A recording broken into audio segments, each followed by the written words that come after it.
These are the Sunday recommendations for my free email list for April the 10th, 2022. This week we finish up the history of outdoor sculpture in New York City with part 14. It has a brief look at abstract works and, because I didn't want to end on that note, a look at some of my favorite outdoor sculptures in New York City. Second recommendation, A. Milne's Daffy Down Dilly. This is a poem from the author of the Winnie the Pooh stories. I included it in Starry Solitudes.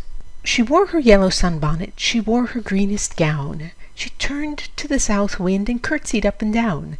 She turned to the sunlight and shook her yellow head and whispered to her neighbor, "Winter is dead." Third recommendation, a bust by Charles Grafley of James Buchanan Eads.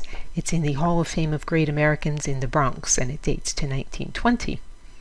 Eads, 1820 to 1887, a civil engineer, designed and built the first road and rail bridge across the Mississippi River at St. Louis. That was built from 1867 to 1874. The first large bridge to be mostly made of steel, it was constructed using the cantilever method so that traffic on the river was not obstructed.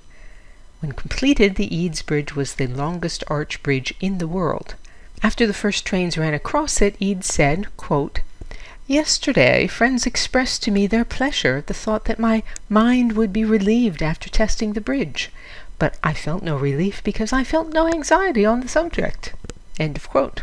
The fourth recommendation this week is some comments on Puccini's Nessun Dorma from Turandot, which everyone has heard but few people know the context of. DianeDurantewriter.com has hundreds of posts on sculpture, painting, architecture, and my other obsessions. To join the free Sunday recommendations email list, visit the URL that's on the screen or email me. And you can say "Well done, Diane," or support my work and receive rewards by means of the tip jar on DianeDurantewriter.com. As always, thank you for listening.